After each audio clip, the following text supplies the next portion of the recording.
ফেব্রুয়ারির শেষে গিয়ে সাংগঠনিক রদবদল হতে চলেছে তৃণমূলে। ২৬ অথবা ২৭শে ফেব্রুয়ারি নেতাজি ইন্ডোর স্টেডিয়ামে বসছে ঘাসফুলের মেগা সাংগঠনিক বৈঠক। আর বৈঠকের পরে দলের সাংগঠনিক রদবদল হতে পারে খবর সূত্রে।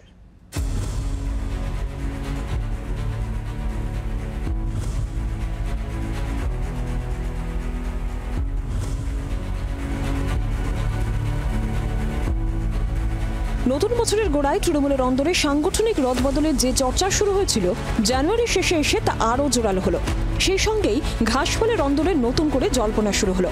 ফেব্রুয়ারি শেষেই কি সাংগঠনিক রদবদলের পথে হাঁটতে চলেছে দল? ২৬-এর লক্ষ্যে আগামী মাসের শেষেই বসছে তৃণমূলের মেগা সাংগঠনিক বৈঠক।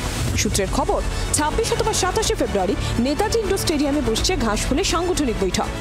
নেতাজি ইন্ডোরের বৈঠক যদি ২৬ বা ২৭ বা ফেব্রুয়ারি শেষেই হয়, তাহলে সেই মঞ্চ থেকেই কি মমতা বন্দ্যোপাধ্যায় রদবদলের সূচনা করবেন? কাদের ঘাড়ে কোপ পড়বে? কারা নতুন দায়িত্ব পাবেন? ২৬শে বিধানসভা নির্বাচনের আগে তৃণমূল কংগ্রেসের নতুন সংগঠন কিভাবে তৈরি হবে, কিভাবে চলবে তৃণমূল কংগ্রেস, এই বিভিন্ন বিষয় নিয়ে কিন্তু এখন জোর জল্পনা তৃণমূলের অন্দরে। নবীন প্রবীণ বিতর্কের মধ্যেই গত বছর ২১শে জুলাইয়ের মঞ্চ থেকে দলের সাংগঠনিক রদবদলের ডাক দেন তৃণমূলের সর্বভারতীয় সাধারণ সম্পাদক অভিষেক বন্দ্যোপাধ্যায়। যারা ভাবছে যে আমরা আমাদের নির্বাচনে করব আর পার্টির অন্য নির্বাচনে তো পার্টির মতো বুঝে নেবে, আগামী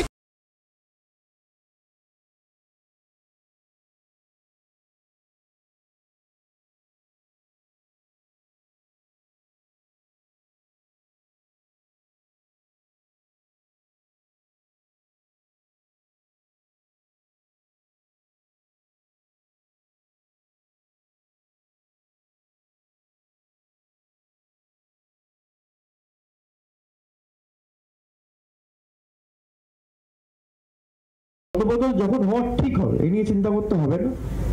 যারা দলের জন্য কাজ করেছে তাদের চিন্তা করার তো কোনো ব্যাপার নেই। কাস্টমার নাম কি, ফলেই পরিচয়।